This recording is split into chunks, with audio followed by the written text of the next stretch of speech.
Sounds right. Snappy, won't you? I have some very heavy thinking to do before 10 o'clock.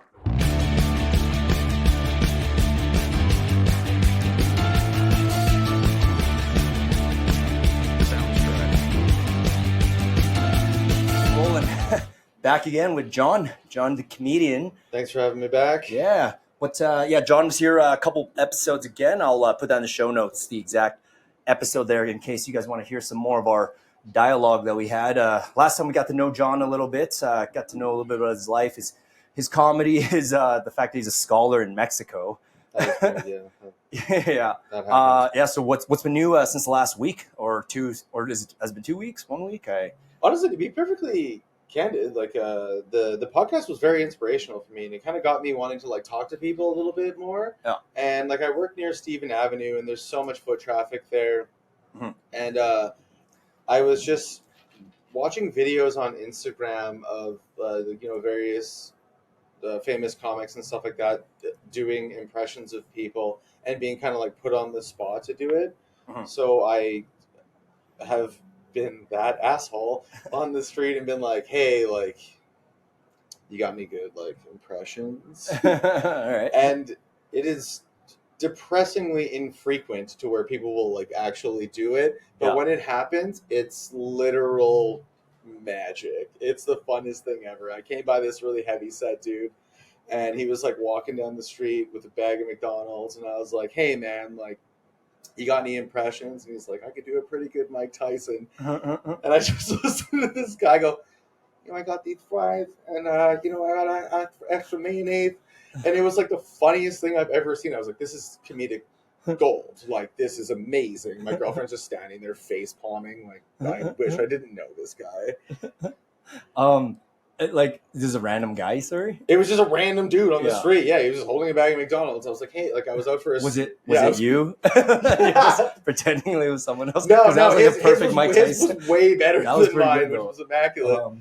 I was just kind of standing there. I was like, hey, we should probably talk to some people. My girlfriend's like, please don't talk to anyone.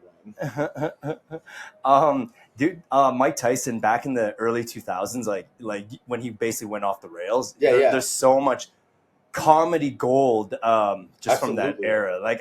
He doesn't really talk. His voice sounds the same, but just some of the stuff he said during that period was. There's no way you say that now. Oh, heavens no. Absolutely. And he got away with murder because, he is one of the greatest of all time. And it was a very entertaining fighter to watch in this prime. And then even afterwards, and, the fact that he beat up Roy Jones Jr. is amazing. Because they were 50-something. Yeah, but, Roy Jones was, one of the greatest fighters of all time, at least in my opinion. Yeah. You're a big boxing guy, hey? I love boxing. Fuck yeah, dude. Yeah, fuck yeah. I just grew up watching that stuff because my dad would always put it on and stuff. And, classic 90s family, you only get to spend so much time with your dad. So he'd always get the pay-per-views and stuff, and I would watch boxing matches. And I grew up with,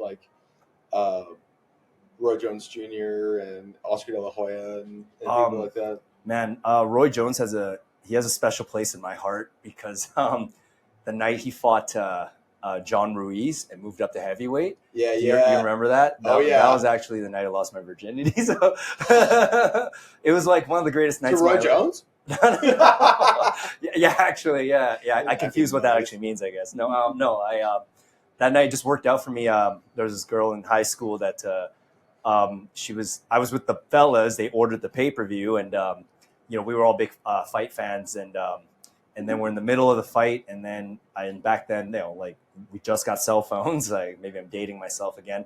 I got a message from her, and you're born late 80s, right? Yeah, same here. Okay, so man, it just worked out for me. She messaged me out of nowhere during the fight, and was like, hey, so my dad's out of town for the weekend, and you should come over. And I looked at the fellas Roy Jones Jr. moving up to heavyweight or go get laid. And then the fella's you're looking at the round card going around, you're it's only the fifth fucking round. Actually, the fighting has started yet. They're making their intros, and I want to see Roy Jones's intro because he's always such a fantastic intro. He's basically a rapper as well. But he did make that one rap song. Y'all must have forgot. Yeah. Anyway, John, what happened was my buddies recorded the fight for me. Yeah. So I wish I had buddies like that. What the fuck, So man? That's not fair. So I take off for like, I like to say 3 hours, but it was more like 15 minutes. And, and then I was back to like watch the fight after. And yeah, fair to say. Wait, you went back to watch the fight after? Yeah. I was like, I had a great night. Like, yeah, I skipped all the awkward whatever after. I just kind of like, thank you. Yeah. Crying on your bike ride. Yeah.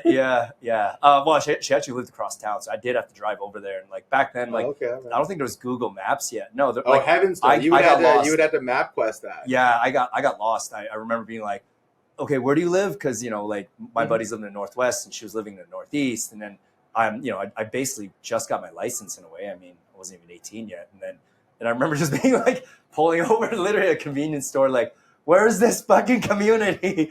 Like, like I need to get to this house on this street. Like, I'm like getting lost. And like, I think I actually stopped by and grabbed a map from like a gas station. And I found my way there. And it worked out for me, but not really for her, because she was definitely disappointed in my performance. But, hey. Yeah, she didn't care that I left after. She was a little bit like, that was fast, and I'm kind of like, well, I'm going to tell my buddies, like, this went for a long time. And yeah, exactly. I'm telling them I had the best time. Not that I was lost in my car. There's no way. Yeah. I was James Bond. I knew exactly where I was going. Anyway. You were like Gandalf. You arrived exactly as you planned. Arrived exactly as I planned. Yeah. Anyway, that was a great night for me. So Roy Jones will always have a special place in my heart. Every time I see his face, I just kind of smile a little bit. And and I got to watch the fight, guys. Got to watch him win the heavyweight title as well. It was a good time. And then he proceeded to get his ass knocked out by Antonio Tarver, which was a beautiful fight, and like both of them are like wonderful athletes. Yeah. That was a really interesting moment. I didn't think that was going to go down that way, but it did. Well, Rogan talks about this all the time on his podcast, but I didn't know this because I didn't back then. There wasn't as much dirt on the internet to figure out. Mm-hmm. But I guess Roy used steroids to move up in weight, and then he came off the gear to move back down. So then that's why his muscle mass wasn't the same, and then that's why Tarver was he was kind of calling him out, kind of saying like basically saying like what's your excuse today, Roy, or something, like before he messed him up. Antonio Tarver did have a very he was a very interesting media presence, I'll say. Like he was a very entertaining fighter to watch, like in the ring, but also very much so outside of the ring. Man, I never followed his antics. Like, what was he a wild guy too? Because I know he was on Rocky. He enjoyed the microphone. We'll put it that way. Okay. Or at least as far as what I gathered. Well, did he say crazier stuff than Mike Tyson? No. He didn't say like. I mean, Mike Tyson said, like, genuinely, like, "Are you sure that you want to say that on camera?" Like type stuff. Whereas Antonio Tarver was your classic like trash talker. Oh, okay. Like Ja Morant, the basketball player. It's like he'll just say something and you're like, what's going on with him? Yeah, what's going on with him? I don't really know too much about what's going on with him. I know that he was very disappointed in losing that series. Keep talking, John. Keep talking. Mm-hmm. But sorry, I thought the wire was about to come off on the mic, and I was like, no. Yeah, quit kicking stuff, dude. Sorry. No, I think that's like that level of theatrics and shit goes a long way, and that's why Mike Tyson. Or not only why, but that's one of the reasons that Mike Tyson will be remembered forever. And that's why not a lot of people talk about great fighters like Lennox Lewis, because he was always just calm, polite, genteel, and then he would knock you the fuck out. Yeah, Lennox, he wasn't as, in my opinion, the greatest boxer of all time. You think of all time? Like I would say, as far as like heavyweight champions go, Lennox Lewis is my favorite boxer. I think he's better than Muhammad Ali or I honestly believe, like, have you seen the size of Lennox Lewis? Like, his reach was insane. Yeah. He was also tough as fuck, and his defense was fantastic. He was a great technical boxer. Like, he wouldn't put on like a production or a show for you, but he didn't lose. He's maybe one of, I think maybe 2 or 3, or even just the only heavyweight champion to have their entire career be undefeated. He was undefeated, hey? He never lost? Not even one time. Oh, well, I didn't know that. I thought Lennox lost at some point, but I stand corrected. I always thought Floyd is the only guy walking around and isn't Rocky Marciano like some really classic fighter also has I believe Rocky undefeated. Marciano got He put down was he by 50? Sonny Liston, something like that. Okay. I believe he did lose a very like reputable fight, but I'm most likely wrong in that.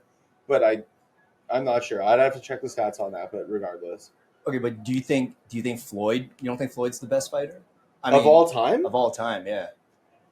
I mean, he's undefeated. I mean, look he's a very I mean- very excellent fighter. Like I would never say that he's not very entertaining to watch when he wants to be.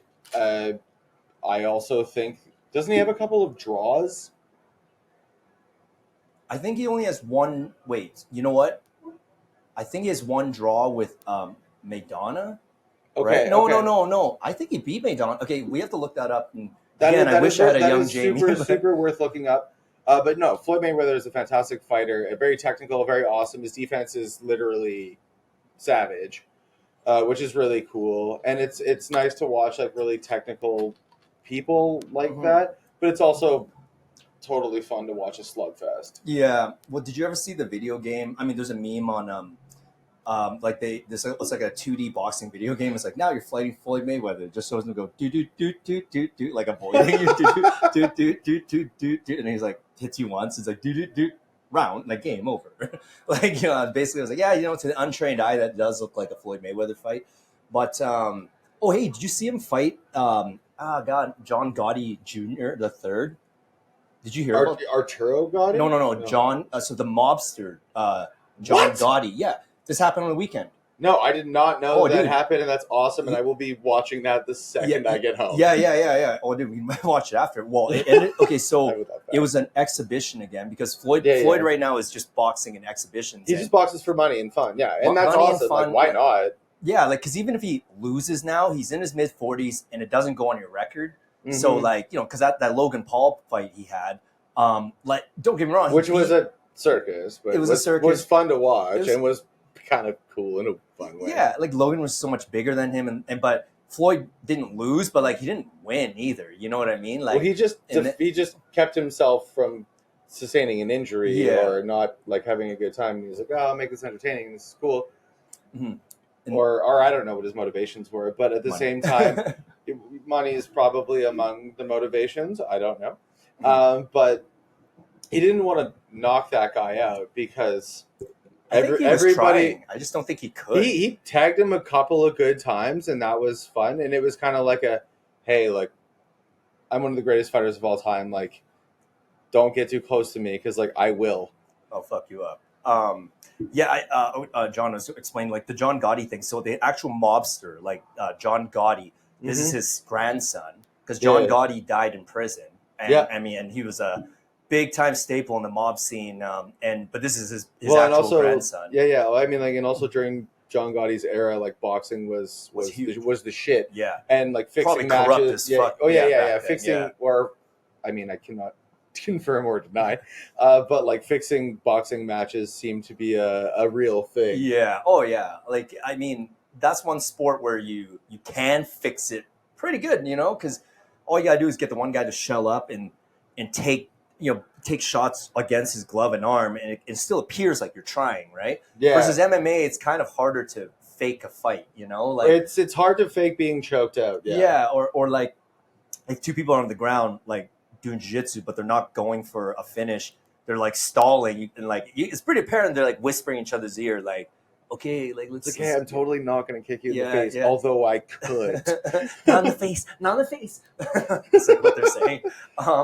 But anyway, so John Gotti boxed Floyd Mayweather 2 nights ago. That was his most recent exhibition match. And that's John Gotti the third? The third, his grandson. Okay, So his okay. grandson's 30 right now, and he's an animal. He's actually an MMA fighter, and he's primarily an MMA fighter because Floyd's doing the same thing Jake Paul does, which is not fight actual really good boxers, so he can actually do an exhibition and kind of show off his his moves. Yeah, like the first half hour of Rocky 3. Yeah, basically. But it's cool watching because it's like in basketball. Are you a basketball guy? I love basketball. Yeah, like okay, so in basketball, if you have a really good player versus a really not that great player, the really good player can like really showboat. You know, he can do his tricks, right? But he's playing. If he's defending against Dennis Rodman, no, he can. I don't think he can do his tricks. So so Floyd Mayweather's boxing guys are clearly below him, or they're in different crossover sports, so that he can do his tricks. And now you get to see like the brilliance of his timing, the head fakes, the feints, and like so I'm not gonna lie, he was kind of messing John Gotti up, and John Gotti was getting really mad because he's also a Gotti. Like this family killed people like on the regular for and that like classic like stereotypical Italian temperament. Like you can make those people real mad. Yeah, so apparently. So John tapped in his inner Italian and he was getting mad, so he kept gripping Floyd in the back of the head like a way you would do it in a Muay Thai clinch. You can't do that in boxing. Obviously, boxing is you'll get broke up for sure. Yeah. So the ref is an experienced ref. We've seen him before. I forget his name now. But he kept warning him like, this is an MMA fight. This is a boxing match. Like, stop grabbing him in the back of the head. And then Floyd would tie him up, and then John Gotti just kept doing it. But he was starting to pull his head in, and it was kind of like, I think like the ref was scared John would actually knee Floyd in the face or elbow him in the face. So then he waved the fight off. He just said, this is not going on. There's an exhibition. Like, he waves it off. But up to that point, boys, no, he just called the fight. That was it. It was over. So then John gets pissed. John pushes the ref away and tries to fucking like beat up Floyd Mayweather now, like street boxing stuff. Like brawler style. Yeah, but then and then Floyd, it was cool for a brief moment. You saw Floyd actually like he was smiling and laughing. Then he's like, oh shit, like this is I'm in a fight. I'm in like a fight. And he gets back into like his fight stance. It was really cool to see him not like he was defending himself for an actual street fight. Yeah, he humanized him, which is really cool because a lot of people will look at him as like this bronze god of fighting. Yeah, so now you see the rich billionaire guy actually having to defend it for his life. But then all of Floyd Mayweather's group jumped in the ring, and then all of John Gotti's group jumped in, and it was this massive just chaos in the ring. And then John Gotti gets like escorted out of the arena, and people are throwing things at him. This happened just like last week. And then typical John Gotti, like I don't know how this ended up happening. Like his family gets on Twitter and they actually start giving like the Mayweather family death threats. And like for real, kind of like hey, like I'm gonna murder you. Blah, blah. And unfortunately, when a Gotti member says something like that, you kind of have to take it pretty seriously. Yeah, exactly. So now it got really messy like that. But again, at first I was like, this is staged, like, but then again, I was thinking like, I don't know, like death threats on Twitter, like, from a Gotti, like, do we really want to imagine that staged, I don't know. Media is so cruel and strange like that, though. It's like, I wouldn't rule out the concept of it being staged, but I also am like, that's not one of those things you want to fuck around and find out. But it seems hard to plan. Like, it's like there's like literally maybe 50 people in the ring, like jostling, grabbing shirts, like the way anything can be planned, man. That takes some serious, because if you want it to be planned so no one actually gets hurt, I don't know. But actually, John, I might have answered my own question, because make it look like an accident is the oldest trick in the book. Yeah. Well, anyway, right now they're talking about a rematch now. Oh, for fun. That'd be cool. Yeah, so we'll see. But it's pretty cool to see Floyd Mayweather at his old age still, like, he's like a master guru now, like he's he's literally Master Roshi from Dragon Ball Z. Exactly. Like, actually. Yeah, like he's just so, like his brain for that sport is just so outstanding. Doesn't matter. The fact that he still has a brain from doing that sport is a remarkable feat. Yeah, exactly. Because he boxes the way he boxes, right? Yeah. Yeah. Man, I love the boxing talk. I can do this all day. I love boxing. Mm-hmm. I read a really interesting thing that I didn't know, which I was embarrassed to not know as I read it. So my internet went out at my house. Yeah, that's still not fixed, eh? No, it's fixed now. But like it was pretty frustrating for a while, so I was like playing Super Nintendo and like watching VHSs, and I pulled out my copy of Happy Gilmore, and I was like, "This is a great movie." Yeah. And I forgot that Carl Weathers was the coach, like Chubbs, like the coach. Yeah, exactly. It's all in the hips. But anyway, though, I was like, Carl Weathers is pretty cool. Like, he was awesome in Rocky, back on the boxing conversation. He is wonderful in Star Wars. I didn't realize he was sick in Predator. Yeah. I didn't realize that he played 2 seasons for the Oakland Raiders under John Madden, and then played 3 seasons for the BC Lions after. Oh, so he was like an NFL pro athlete before. Yeah. Oh, wow. He has, I had no idea 3 about career that. tackles over 36 games or something like that. And, So he's then the he good played for O.J. Simpson. Yeah, exactly. Yeah, he's like the hero OJ. Yeah, Although, mind you, hero. OJ had a really great career. I mean, But they're both super athletes, then actors. But I don't know, man. was OJ an actor? Didn't you see him Naked Gun? He was hilarious in that. Oh, yeah. Yeah, he was hilarious. Oh, fuck. Actually, on that topic, Kareem Abdul-Jabbar in the movie Airplane is fucking hilarious, too. Kareem, what? I know he was in Bruce Lee movies. I didn't know he was. He was in Airplane. He was the pilot on the movie Airplane. Kareem Abdul-Jabbar. Yeah, How does he even fit in the cockpit? I don't. They have to. It was obviously a movie set, but or Oh, something. right. Yeah, they weren't in an airplane. Okay. Yeah, no, dude, you gotta Naked Gun. Like, yeah, O.J. Simpson was a beaut in that. It was so hard to believe he's a cold-blooded murderer. Like, from after, like, they just he's so Allegedly. lovable. Yeah, allegedly. Yeah, we'll go with that. Did you ever see that documentary about? Like, I was too young to fully understand all the politics as to why he got off on that. Yeah, like, because that lawyer of his, man, like, I, it wasn't just the glove don't fit. It was the way he like just pieced black people versus white people, and then made them be like, you know what, we're okay with like this. Isn't that this South Park privileged joke, white the person. Chewbacca defense? You just like start talking about something that is not exactly directly relevant to what's going on. Like, you don't necessarily talk about the murder, you talk about something else, and people are like, yeah, fuck that. Yeah, that's another way. Well, that's what they did, because they kept on reminding the jury had more black people than white people, and they're reminding them of just the years of police brutality, and and at the time there was Was that before or after the Rodney King incident? I think that was the Rodney King incident that they were referring to. Okay. And then he just fired. He just manipulated the psychology of that jury to being like, even if OJ did murder this, like, in their mind, like, they made Nicole to be his wife is Nicole, right? I believe it was. Yeah. Nicole. Like, he made her up to sound like she was just this queen, this privileged queen that basically like Princess Peach from Super Mario. Yeah, basically. Yeah. Both rockets. This man is not Bowser. He is a regular guy. Mm-hmm. What you're having? We having that little flask there? Orange juice, or I'm just having orange. It is in fact orange juice. Man, to think that back in the day, people just walked around with flasks, like, that was amazing. Actually, like, you felt good all day until the morning time. Yeah, I had a conversation with my father the other day about that. He like saw me pull out my flask, and I carry a handkerchief everywhere I go as well. Dude, you're born in the wrong era. You're supposed to be that born was in kind of that's kind of what my 1930s. old man said to me. He was like, "What the fuck is with all this shit on you?" And I was like, "I also have like a metal comb and like a can of pomade and like I polish my shoes." And he's like, "That's weird." And I'm like, "Is it? Or is that just taking care of regular shit?" Well, I mean, almost. Yeah, like, I like it. I like it. I mean, Yeah. I don't do any of that. When I buy a jacket, I go to the tailor and get it fitted.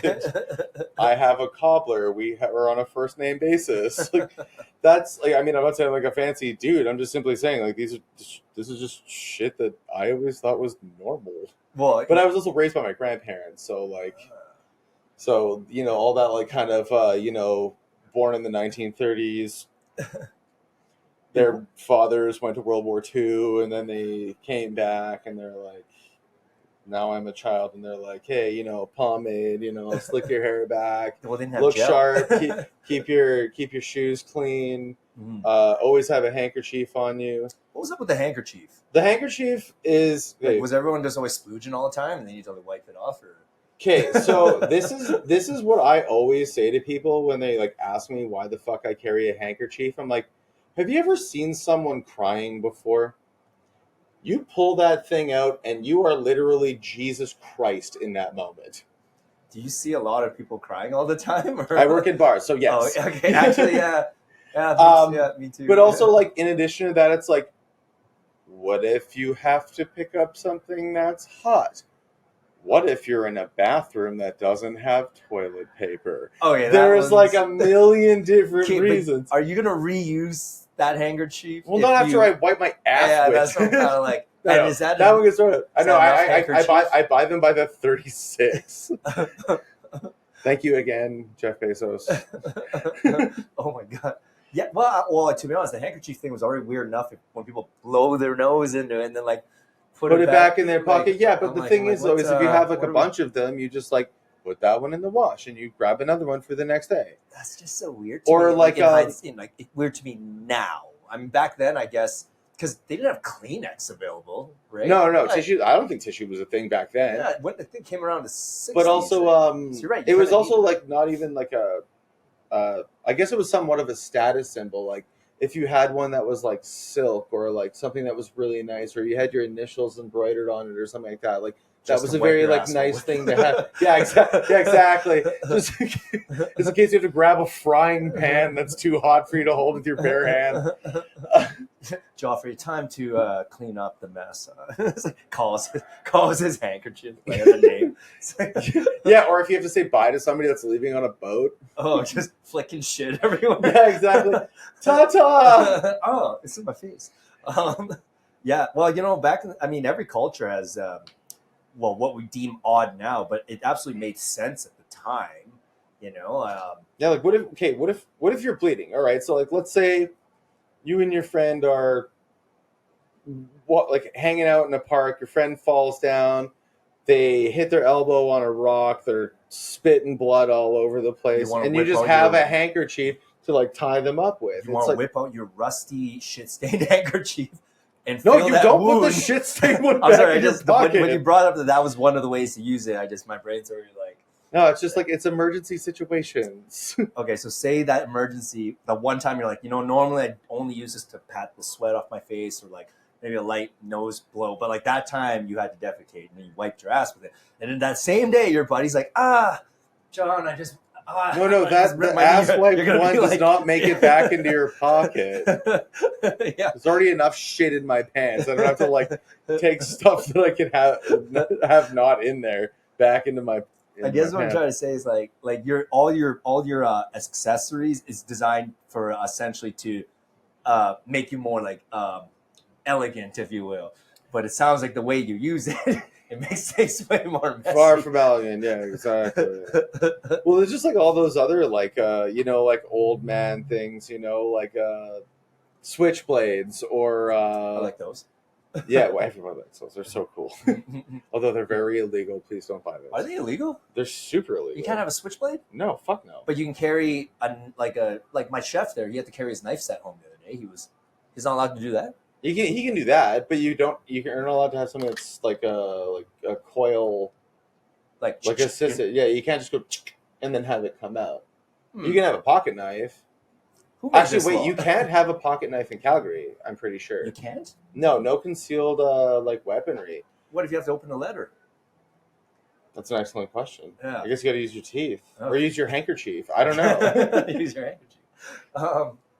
Okay, carry on. What other quirks do you have?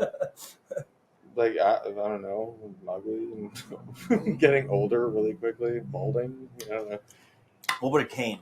Are you going to be a cane guy as you get older? Well, my knees from leaning over the bar are rapidly deteriorating, so I have a strong feeling like I'm going to need a cane. I watched, back on the topic of the VHS, I watched the movie The Princess Bride. Oh, also, great movie. Andre the Giant. Like, God rest his soul. Like, what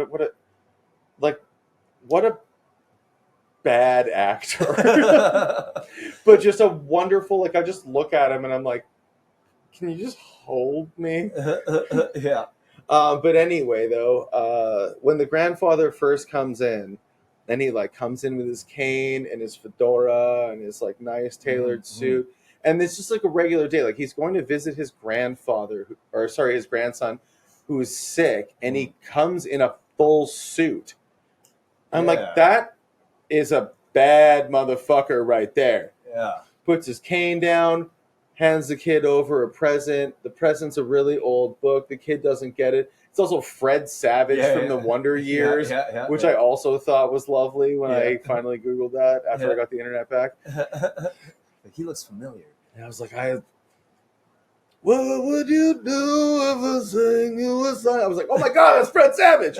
But anyway, though, yeah. So that kind of like that appeals to me. I think that look and that idea and that kind of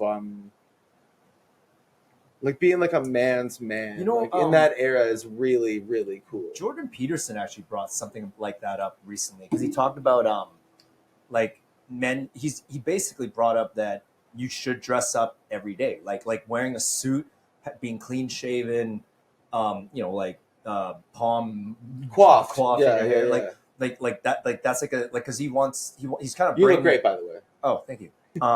Fructus hair gel. Anyway, he was explaining how back in the suit days from the 1920s or even Victorian era, like that's just a way of almost like being civilized, because like we're not animals, we're supposed to be civilized like men, so we should be conducting ourselves even from mannerisms, like chin up, like carry yourself in a way befitting of a gentleman. Yeah, exactly. Like even during wartime in the 1800s or prior, like when it's time for war, it's like you declare war like formally, and then when you get on the battlefield, you're wearing your. It's time to go, and we're standing. Yeah, there. but there's rules of engagement. Like he's trying to bring back that elegance so that we're not, because he's saying only kids are supposed to be kind of like, like willy nilly and jovial and like I mean, obviously I don't fully, because I'm like, Jordan, that's a lot of work, and like I don't know, I just started a bar. I'm like pretty strapped for cash. I'm not gonna be out buying suits unless I need it, But I guess I could buy some suits. I think it was King George. I might be paraphrasing, and I also might be like misplacing this quote, but he said, "Never be afraid to be the best dressed person in the room," and that's pretty cool. I mean, it's hard to be that, especially when you're the fucking king of England, or like to exceed you. But every culture had that though, like in their own. 100%. Right? Like the Chinese culture had the, like I don't know, the gown or whatever. It's those like super sick like jackets with the so I guess, awesome baggy pants with the embroidery and stuff. I guess dressing up is like a way of showing self-respect, but right now it's just more the practicality of it. You know what I mean? Like that adds another hour of a routine to your morning. Well, not only that, it's like not that I have to do it a lot, but like running in a suit sucks ass, and I don't want to do that. Yeah, unless you're James Bond. Like, what suits are you wearing? He gets like fitted ones with like lycra. They're basically. I imagine. Clothes, I don't know if I had to. I mean, the guy's got a fucking laser on his watch. Yeah. Like he probably has stretchy pants. Yeah. Lululemons. With a drawn-on belt on it. Oh, they're like, damn. Great Nice. job to Lululemon, the old Saskatoonian piece of history. The second ever Lululemon store was actually opened in Saskatoon. Oh, right. I know. You'd think it'd be like, oh, they opened in Vancouver and then they moved to Toronto or Calgary or anywhere. No, their second location was chosen to be in Saskatoon. Do you think did the inventor of Lululemon get like the Nobel Prize, or because he or she or they? I don't know, but they definitely have a great ass. There's no way. Yeah, I'm saying they did something very right. Very, very right. And here the cards on the table. I have a pair of Lululemon leggings that I wear at home. I don't give a shit. I don't know why I just use my peripheral to check out your lower body, but as you said that, I know they always do. I can't wear the Lulus. Actually I don't know. Quads are coming along, but I skip leg day so much that I'm just like, this is. I can't even spell leg day. Yeah, but I have horrible legs. Like I really need to up that. Oh, dude, if you throw in some Lulus, you'll be a lot happier with it. Do I need to basically spell it out? I have a flat ass. Okay, I have to do more squats. That's why you need the Lulus, dude. To do more squats. No, so we're gonna see how flat it is. No, man. No, people be like, that guy's got a bus tire on him. Bus tire? What does that mean? Because it's like the two like tires beside each other and they're big. It's like your ass is big and sultry and I don't supple. have that. I don't have that. Okay, but anyway, I can. I just have to squat more and deadlift more. But every time it's like the biceps just start calling my name. And I'm like, okay, we'll get to the legs. Like, it is way more fun doing that. Yeah. I mean, not that I don't think I've been in a gym for like 5 years. Oh, jeez. I just like have a St. Bernard and have to like fight him. But you look lean. Like, that's called alcoholism. Thank you, though. Okay. Sweet. Well, whatever training regimen you use, Yeah, it's exactly. working. It's like moving kegs around, walking Yeah. a Saint Bernard, and the occasional orange juice. Yeah. Well, I mean, you can work on your diet, but, no, but actually, people, they don't realize bartending lifestyle and industry lifestyle. It is very physical. Like, Oh, dude, you're when I always worked at walking, Comedy Block, moving. everyone that works there is fucking yoked, man. Mhm. Like, if you ever go there, you're like you look at the GM and he's just like jacked, and you're like, that's really nice. Like, how'd you do that? He's like, kegs. Yeah, They got to go downstairs. that is true. And I'm like, I love you. He's like, I love you too.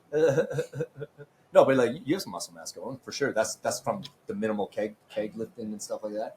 I honestly think it's just like just leftovers from when I was younger, and I used to Actually, like true. wrestle. Oh yeah, you wrestled. Yeah, I Sick, did. man. I loved it. It's Yeah. probably one of my favorite sports I've ever done. Like, How far did you go in it, and like, how early did you start? I started at 13 Okay. when I got into high school, Mhm. and then I joined the team, and it was really cool because the Marion Graham wrestling team in Saskatoon, we were like low key like the Bad News Bears of wrestling. yeah. Like, we would like drink beer on the weekends and Mhm. like be like get into fist fights with the fucking football team and shit like that. I bet you guys. I bet you the we wrestling. beat the fuck out of yeah, them. Yeah. like because wrestling is that is like bringing whatever the sword to a knife fight, whatever that is. Like Yeah, wrestling, it's like wow. Like, you can pretty yeah. It'll help you like in a complicated situation for sure. man, Yeah, right. so we like chewed tobacco and like smoked darts and shit. Like, but we would go to meets. Did you guys walk into parties like synchronized doing this with leather jackets too? That would have been way cooler, but no, we didn't do that. We walked in like bunny hugs and fucking sweatpants, and we're like, anybody got a beer? But what weight class did you wrestle at? first 2 years I wrestled at 52 kilos, and then pounds, I pounds, gained. pounds. I would have been 114 pounds, okay. around that. Yeah, But you were And- 13 years old. Okay. yeah, I was. Yeah, and I also was like 5'5" back then.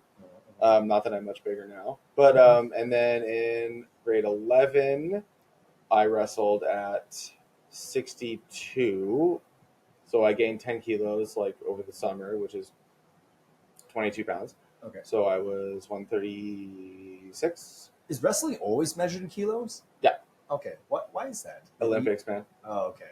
The metric system. Okay. Because I'm like, we clearly use pounds. Yeah, and then I fell skateboarding on my back and broke my collarbone. Oh shit. Oh, my collarbones are fucked. I'll let you touch them later. It's really funny, or like I think it's funny. And then after my but yeah. 6.5 weeks of like recovery, I was supposed to be a captain that year, and then I wrestled with my coach, and then he broke my collarbone again, and I couldn't wrestle in my grade 12 year. Your coach, was he like a sick wrestler himself? I take it. He was he was a university national champion, Ah. and also just all around a really good guy. Like, shout out to Mickey Jutra. Like, But he broke your neck when you were a child. he broke my clavicle, yeah, but it was already like sort of broken at the time, so like I'm not really mad about it. But at the same time, I was like, darn, I am going to miss the entire season. Damn, that Great. sucks.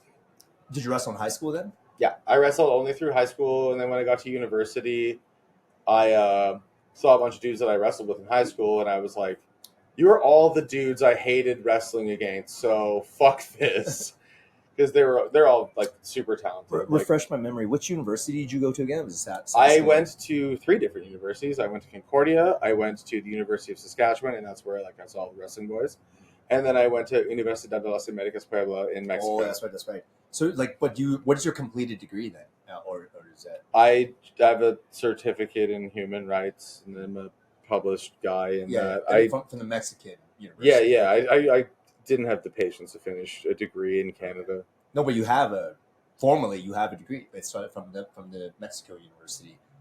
I Wow. believe it's a certificate, but still, regardless, it was not without It'd be equivalent to a bachelor's. the hard work. Yeah, exactly. All right. So right now so like the wrestling. Did you box at all? too? I did. I Oh, boxed sick, when I man. was younger. Sick. Did you compete or just train? No, I was just a little guy. They don't let you like fight until you're like 13, 14, and I only did it till I was like 12. Okay. I did it from like 8 till something, Sweet. 12 till 11, 12. I don't know. Fuck. So behind, like, so underneath the laid back physique, you can take care of yourself. I take it if need be. Yeah. Yeah. Plus, that handkerchief probably turns into a weapon, like James. Oh, I'll Bond. choke you the fuck out with that. Not you, but like in theory, anyway. It's like grab like the fingers or whatever, like this or something. Yeah. Was it Bruce Lee that said it? He's like, anybody who can work at boxing and wrestling can take out, like, for 2 years, can take out any lifetime martial artist. Probably, and well, because also Bruce Lee was ahead of his time as far as analyzing.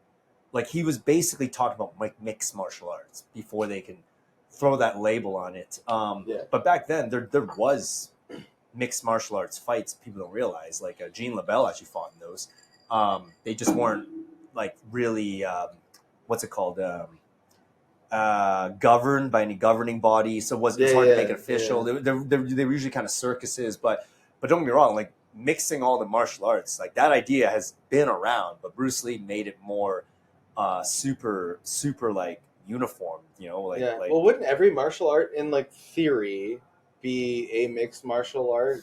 Someone's like, no, you can only punch this way or this way, and then someone was like, I don't know, but like if we're in a fight, like what if we add like another technique where it's like you punch this way or whatever, like it's because unless they combine the wrestling, there's no way you're mixing all the martial arts, because if it's just stand-up fighting, because everyone just, like, every human body has different physical metrics, right? So obviously each person developed the style that works well for their body mechanic, right? Like a tall lean guy would prefer to box with a or reach. kick you from like a ways away. And then the kickboxing guy is more like, because they're more upright, like. So, and then the wrestler who has more like that stocky build wants to grab you. So obviously all these people had their opinions on what's the best art, because it's just really what fit your body. Like, we're all built like mini cars. We have different sizes, widths, lengths. So yeah. And then but then to mix it all together, you have to, no matter what your body type is, you have to like basically learn to wrestle. Yeah, you have to kind of you use the tools that you're given kind of thing. Yeah. Yeah. Also, I do want to like interject with something that I think is it's an important piece of conversation for me. Mm-hmm. The term "best" fucking pisses me off so bad. Yeah, you're saying that last time. Yeah, I know it's subjective, and it's like, what is the best? And like, I mean, there are certain things that are more ideal or relevant, but like, yeah, I wrestled and I boxed. I probably would be a terrible boxer today. You don't know especially that. No, I don't know that, but like, I also have my suspicions. Mm-hmm. But I could probably still coach like junior high wrestling or something like that, and like show some kids like how to have proper technique and stuff. Mm-hmm.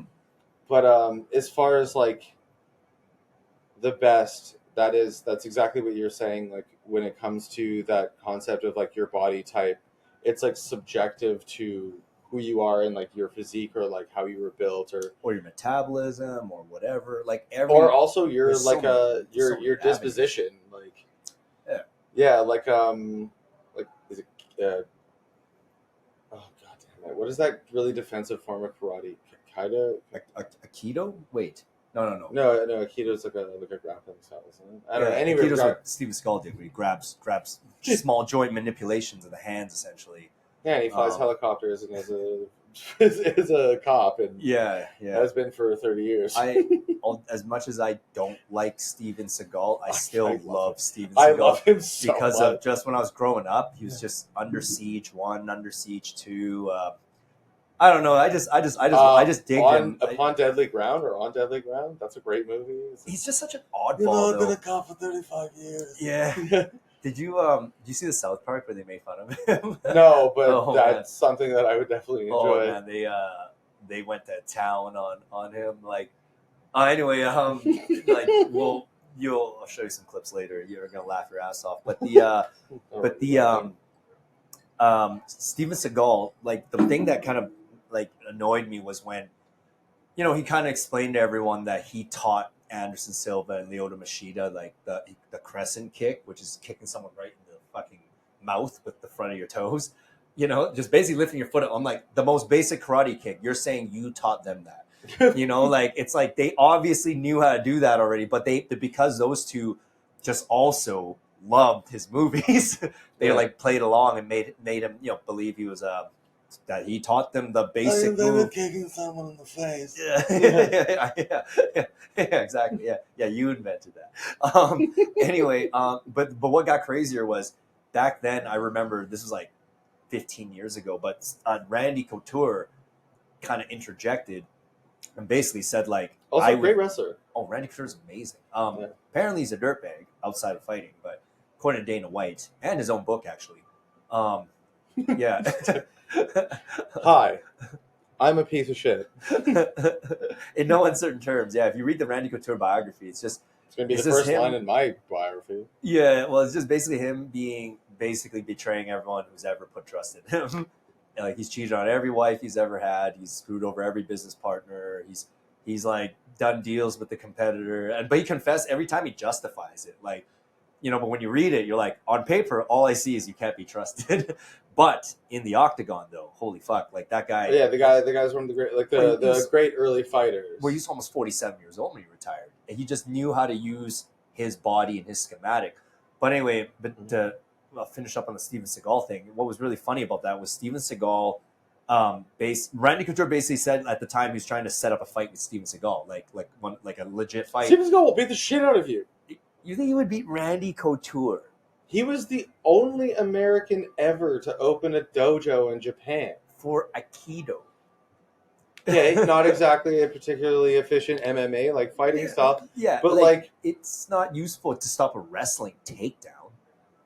Perhaps not. I wouldn't fight Steven Seagal. No, don't get me wrong. Like Aikido has its moments. Like it works, but it's more like Aikido is more like police disarming a hand guy with a knife, but like we're talking about just straight tackling someone. Like, isn't that an essential skill to like the samurai skills? Like you have to ride horses, swim, archery, obviously they do judo. Yeah, no samurais. I mean, Japanese warriors are badasses. They basically originated half of this stuff. But I'm just saying, Randy Couture would just you're a wrestler. He would do a low single. And unless Steven Seagal sprawls, I don't see where the Aikido would come into play for that. It's kind of like when Randy Couture fought James Toney. Do you remember that was like 20 years ago? but James Toney, he obviously didn't train at all. He didn't care. He was just looking for a payday. But Randy Couture did a low single, which basically means he's basically like on his stomach, and then he grabs his leg. I love the sweep single. Yeah, that was like one of my go-tos. Yeah, I'm like, so unless you're gonna learn to sprawl, and at the time even Steven Seagal was already very fat, and I was just like, you're not in shape to. But anyway, Steven Seagal, the best response. He said to Randy Couture, and like classic Steven Seagal, I'm sure he meant this. He was like, yeah, like we can fight Randy Couture, but it'll have to be one-on-one, no cameras, and to the death. And like everyone thought he was joking. His publicist is just sitting there being like, that's how we do things here. But then Randy Couture was kind of like, he just said back like, Steven, like, don't you want to make money? The whole point of this is to make money. And then like Seagal just been making money for 35 years. He's like, it's about the warrior spirit, one-on-one, no cameras, to the death. And I was sitting there thinking like, okay, so you're gonna bring a knife and basically try to stab him. Yeah. That's what I fucking hear. I literally just like see Steven Seagal's brain racking in that moment, and it's just like you picking the map on fucking Street Fighter. Thailand, Japan. It's just a dark black splotch, like a dark alley. We're gonna do this in the Bronx in a back alley. Yeah. I don't know. It's a pretty badass response. Yeah, of course. Yeah, I mean, you're not going to not say something badass as hell if you're Steven Seagal. Yeah, well, he's basically trying to say to Couture, I'll do, I actually will do this, not for money, but because you're challenging my manhood. But again, I'm sitting here, like, again, thinking, okay, but again, if it's one-on-one, there's no cameras. Like that defeats. So we have to film this, so we Yeah, know yeah, if yeah. you're fucking cheating or whipping out a knife or a gun or like, you know what I mean? Like, like hitting me with like a baton. yeah. Like after the fight, he's like, no forensics analysis. His like body goes right to the crematorium, and then the guy's like, well, we want to know if you use an illegal weapon or or whatever. He's like, It doesn't matter. It doesn't matter. It's like right to the crematorium. Those are the rules. Like I'm tired. Take me to the donair shop. Basically, yeah, he was such a badass, and I don't know, it just Still is probably. I mean, I never met him, and it would be he's sweet big. if I did. He is big. Like Steven Seagal's like 6'5". Like he's a big fucking guy. Oh yeah, he's an enormous. He's a cop in New Orleans. I don't know if he still is to this day, but yeah, I know he's a cop too. But Shaq's a cop too, hey? Shaq is also a PhD of education, so it's Dr. O'Neill. Thanks. For what field? in education, like he's a doctor of being a teacher. I thought they invented a field for him. He's a doctor in missing free throws. Like, But he also has a master's degree in dunking on fools. Yeah, that's true. But I don't know, man. That free throw thing was this gets brought up. His hands so are much too big. Yeah, but still, he's a liability on the court at the end. Like if there's any close game, you like the guy you wish you could just have to foul him so that he can get an easy free throw, and also you're gonna have to foul him because he just gets the ball and turns. Yeah, around. they literally just dish it to him. He's like, "You're not gonna get this back from me." Yeah, exactly. But they end up like fouling him, and then he misses, and it's just every time like he could have like smashed Michael Jordan's championship record if he just fucking was able to get that one part of his game correct, and like just the amount of money they had, like they got a free throw coach, and I just thought like, dude, like I'm like, man, this one thing is all you gotta.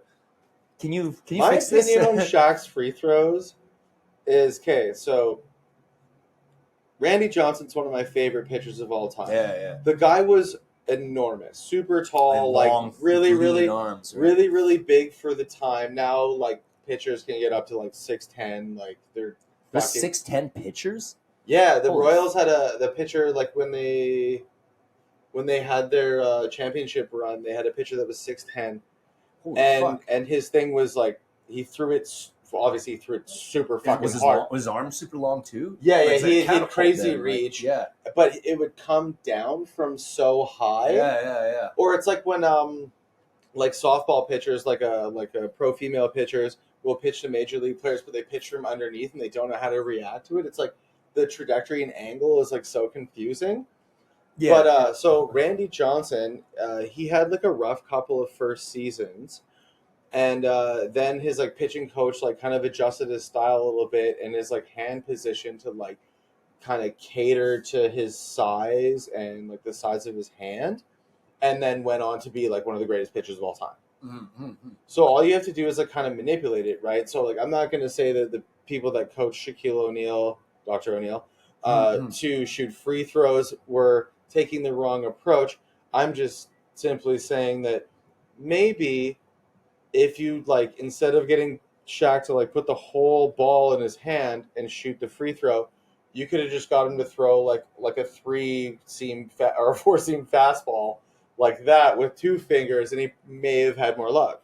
Yeah, I'm not saying they didn't try that though. Yeah, like you and I sitting in the Kaks Bar podcast, thinking this up on the fly, trying to train Shaq out of Dr. O'Neill. Yeah, dude, I'm just saying they've had scientists sit in labs with chalkboard after chalkboard analyzing physics to like the nth degree to try to come up with.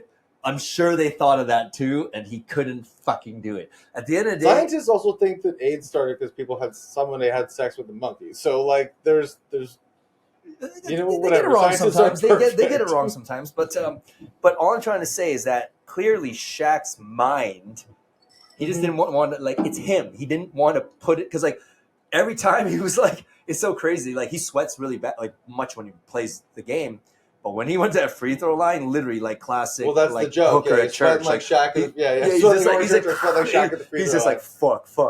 He's just like, and then it's every time because like a moment ago he made a mid-range jumper like consistently. So I'm like, it's up here. Like he he just didn't do the work to like whatever mentally. I mean, like Kobe Bryant talked about the Mamba mentality. I'm like, for fuck's sakes, Shaq, just fucking learn some of the Mamba mentality. like go put in the work and actually like, I just think that But anyway, like you believe in God, right? Or I think we talked about this a little bit. I believe there might be something going on. I'm somewhat of an agnostic. We'll say. But all I'm trying to say is the creator definitely makes things fair because like Shaq had all the gifts, so he had to give him the.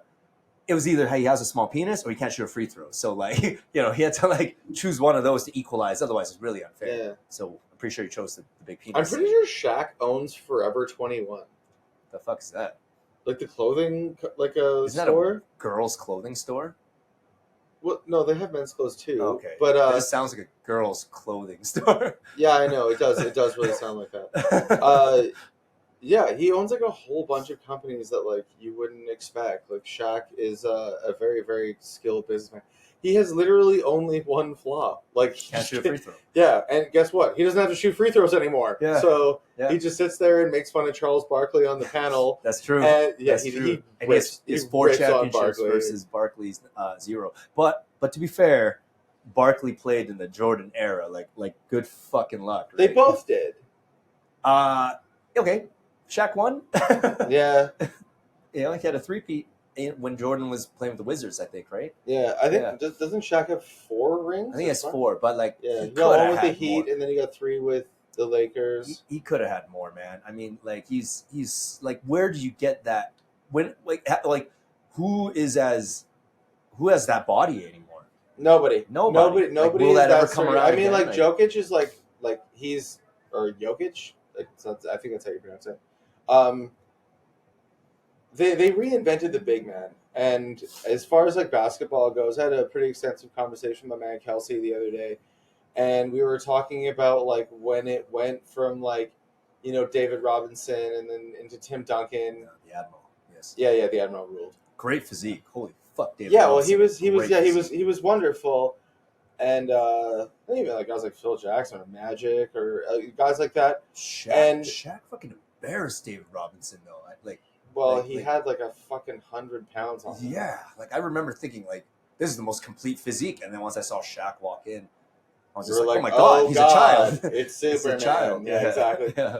But no, the concept of the big man, we had a really, really extensive conversation about like a lot of Easter or like European players that came into the game, and I was like, you know what, man, like, sorry, Dirk Nowitzki ruined being 7 feet tall for everyone because he could shoot and do everything. Yeah, big man dropping threes like easy. Fuck, that was so pretty to watch. And now you have to be able to do that if you're a big man, because they're gonna leave you open over there. Yeah, the game's heavy shooting heavy now.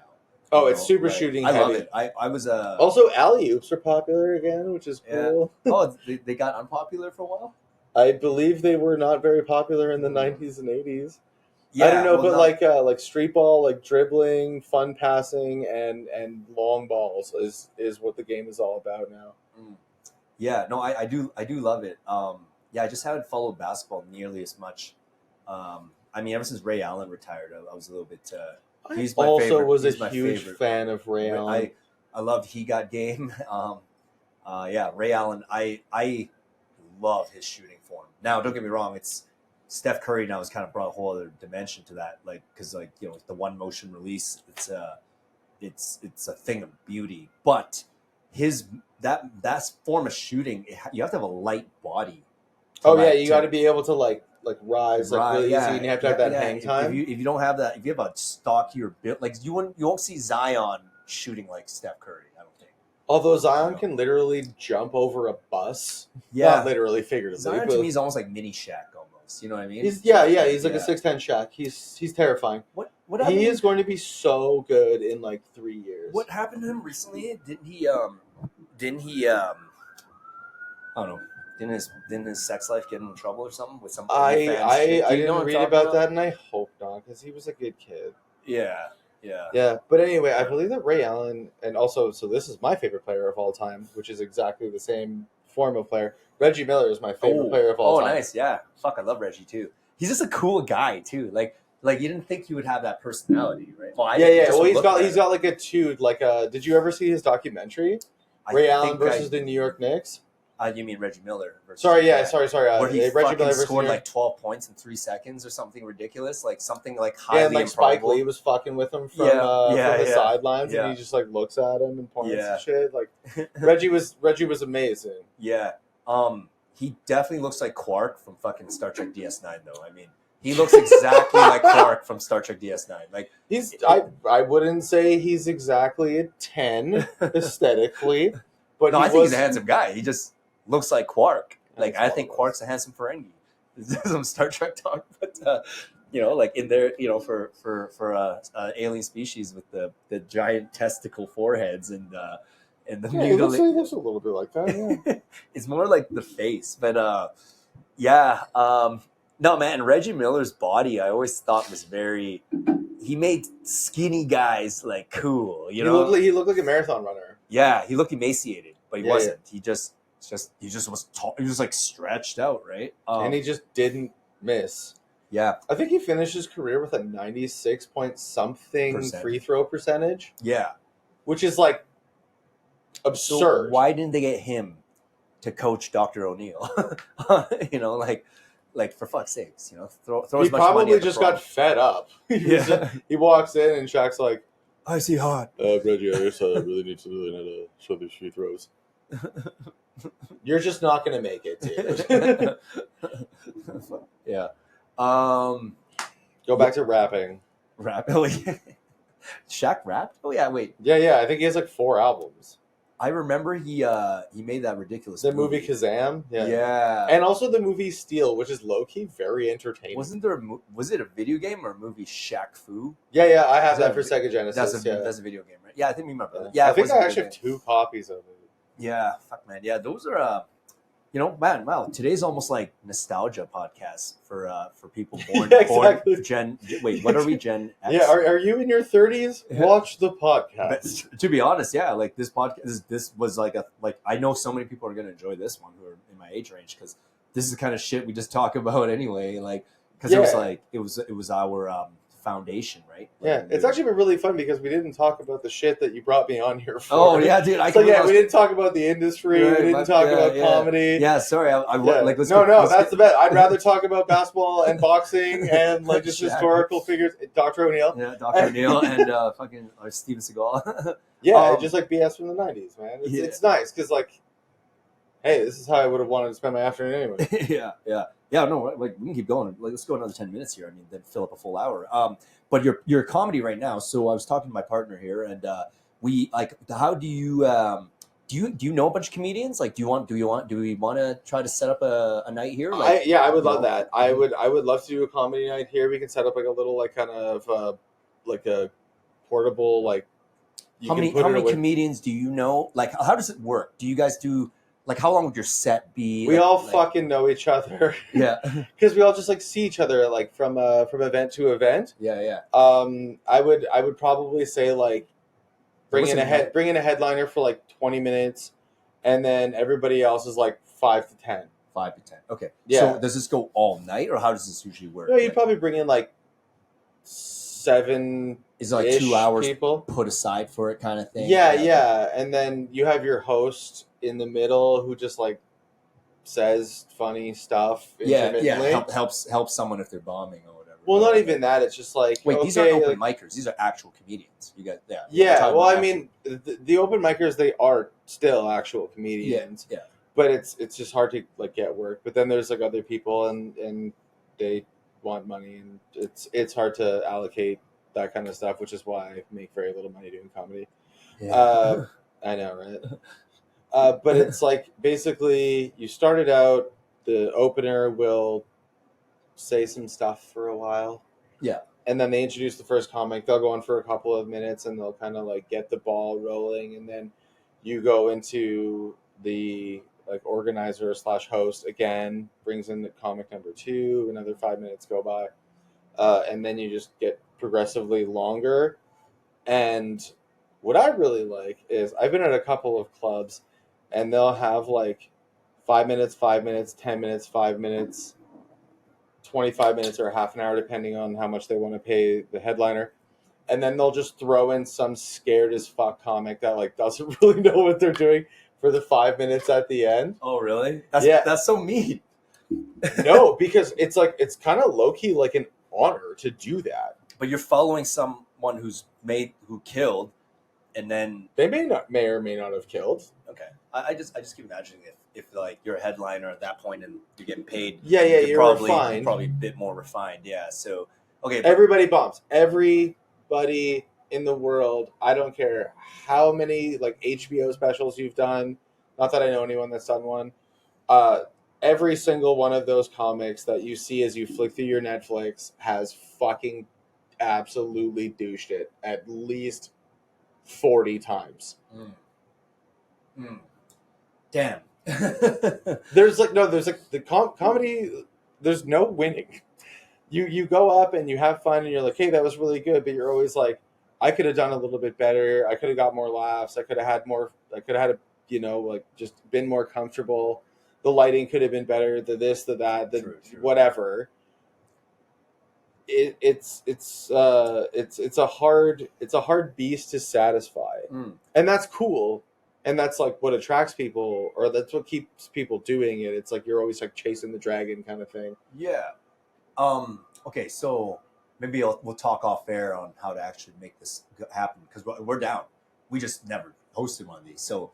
But like, I'll put a roster together. Yeah. It's just right now I got to figure out. It's like, well, again, we'll talk numbers or whatever how that works. It's like we literally have no concept of how like that works or whatever. But what is your okay? But this is something I can ask on the podcast. Like, do you recommend maybe bringing in like people that are trying to establish themselves? Oh yeah, I would do you know definitely. what I mean? I would definitely recommend amateurs because yeah. those are the people that still want to bring people in. Yeah. Like when I go do a show, because we want to. At the end of the day, like I want to see comedy because like I think you're fucking hilarious. First of all, thank you. And like you say funny shit off the camera and stuff. And it's like I also we want to like market Kaks. We want people to come in and buy food and drinks, right? Like the way to do that 100% is to do a lot more amateurs because like when people are aspiring, they're like, hey man, like come to my show. But when someone's like been doing it for like quite a while and they are getting paid for it, they're just like, oh, I'm going and I'm getting paid. Fuck it. It's a job at that point. Yeah, exactly. So like when comics like me or my buddy Neil, who's super funny, he'll be like, hey, friend or sister or dad even, like, do you want to come to my show? It's like only like $11 or whatever. Like we'll go in, it'll be fun. You can not laugh for 5 minutes, and then you can do whatever you want. So do we again? I'll ask you off the air. It's just more the business part that me and my partner want to dial in on. But no, we're totally down, man. How many comics do you think you can put together here? 5 or 7, you said, right? Yeah, I could handle that, no problem. So would you be the headliner then for the first Kaks one? Or I don't think I'd be the headliner. Like I'd rather be the host. Oh, okay. Yeah, and I'll do like. Do you still do your own set then if you're a host? Yeah, you have like micro sets. So you do like 3 or 4 3-ish minute sets or 3 to 6 minute sets in between certain comics. Yeah. Sometimes you just go up and you're like, hey, this is a really funny person I know. This is Tara or whomever. Or sometimes you like go up there and you're like, you ever been a horse girl? And then you say something for a little while. Horse girl? Don't even fucking start on horse girls. We only have so much time left. Let's end on that. What the fuck's horse girl? A horse girl is a girl that's really into horses. Like sexually? No, like they like riding horses and they like the images of horses. They're just like. I don't know. I sound like a dirtbag now for suggesting. Because they're just people that are really into horses, and like horse girls make me uncomfortable, man. They're weird. Just girls that love horses. That's what you. Yeah, exactly. Yeah, but they're everywhere. Fucking every girl loves horses. Not every girl. There's certain girls. So girls, a lot of humans. It's not exclusive to girls or any person of any gender, but there are certain people that like horses just a little bit more than what makes me comfortable. Okay, again, are we leaning towards sexual stuff, or are we talking about like they just? You're the one that went there. I didn't imply that. The way you said that, I did not. Little tongue in cheek there. Okay. All right. So just okay. So that's innocent. Just people really like horses, like. Yeah, and they're like You'll know when you see one. Yeah. Pants kind of fit a little bit different. They like say something a little bit weird. They wear they say things where you're like, I don't know why you said that. They're like, I don't know. They're like horses all day. yeah, they're like Star Trek guys. This is when people meet us. Yeah. Oh, you're a Star Trek guy? I fucking love Star Yeah, Trek. man. Dude, I know. Do we like have all the same hobbies?